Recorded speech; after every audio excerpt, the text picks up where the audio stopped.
چینی اور مرچوں سے نظر اتارنا، کیا چینی یا مرچوں سے نظر اتارنا جائز ہے؟ جائز ناجائز تو کی بات نہیں ہے، عبث ہے، لغو ہے، فضول ترین کام ہے اور اللہ پہ توکل کے خلاف بہرحال ہے، کیونکہ اس کا کوئی نہ قرآن و سنت سے ثبوت ملتا ہے اور کوئی دلیل نہیں ہے اس کے۔ دیکھیں دلائل یا تو قرآن و سنت سے ہوتے ہیں یا عقل سے ہوتے ہیں، نہ عقلی کوئی دلیل ہے نہ قرآن و سنت کی کوئی دلیل ہے۔ بعض لوگ کہتے ہیں کہ یہ تجربے سے ثابت ہے کہ بچہ رو رہا ہوتا ہے، مرچیں جلاتے ہیں تو بچہ چپ ہو جاتا ہے، اس کا مطلب نظر لگی تھی اور ٹھیک ہو گیا۔ تو خوب سمجھ لیں، عبداللہ بن مسعود رضی اللہ تعالیٰ عنہ سے ایک روایت ہے جس کا مفہوم یہ ہے کہ شیطان کیا کرتا ہے کہ بچوں کو نا چٹکی مارتا ہے، رولاتا ہے، پھر اس کی اماں کیا کرتی ہے، وہ اس طرح کے ٹوٹکے کرتی ہے تو شیطان چٹکی مارنا چھوڑ دیتا ہے، تو ماں سمجھتی ہے میرے ٹوٹکے سے ایسا ہوا ہے، تو ماں کا اس ٹوٹکے پہ اور زیادہ یقین آ جاتا ہے، حالانکہ وہ ٹوٹکے کی وجہ سے نہیں ہوا ہوتا، وہ اس لیے ہوا ہوتا ہے کہ شیطان جب آپ ٹوٹکا کرتے ہیں بچے کو تنگ کرنا چھوڑ دیتا ہے تاکہ آپ کا ٹوٹکے پہ یقین آئے، تو بار بار شیطان کرے گا، بار بار آپ ساری زندگی مرچیں ہی جلاتے رہو گے بیٹھ کے۔ تو اس کا حل یہ کہ بچہ رو رہا ہے تو یہ ٹوٹکے نہ کریں، آپ یہ حرکتیں اوٹ پٹانگ نہ کریں۔ مرچوں کا بچے کے رونے سے، انگریزوں کے بچے بھی تو روتے ہیں نا، وہ کیا جلاتے ہیں؟ عربوں سعودی عرب میں بھی تو بچے روتے ہیں، وہ کیا جلاتے ہیں؟ تو یہ انڈیا پاکستان میں ہی کیوں مرچوں کو برباد کر رہے ہیں آپ؟ فضول حرکت ہے، چھوڑ دیں اس کو۔ میرے اللہ کا شکر ہے، اللہ کی دین ہے، میں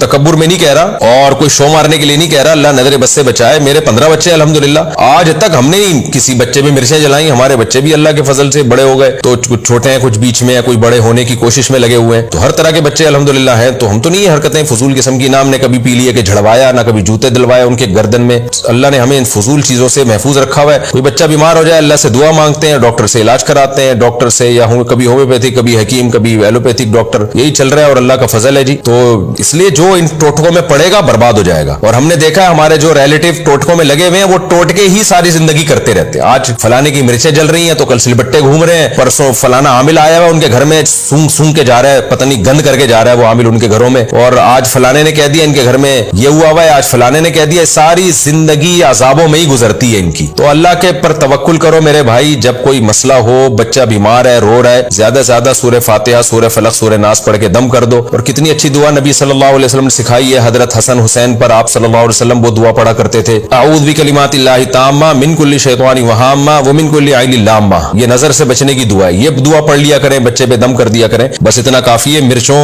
ویسی مہنگی ہو گئی ہیں، ان چیزوں میں بھی مرچوں کو آپ کر رہے ہیں، تو آپ جلانا چھوڑ دیں، شیطان تنگ کرنا چھوڑ دیں۔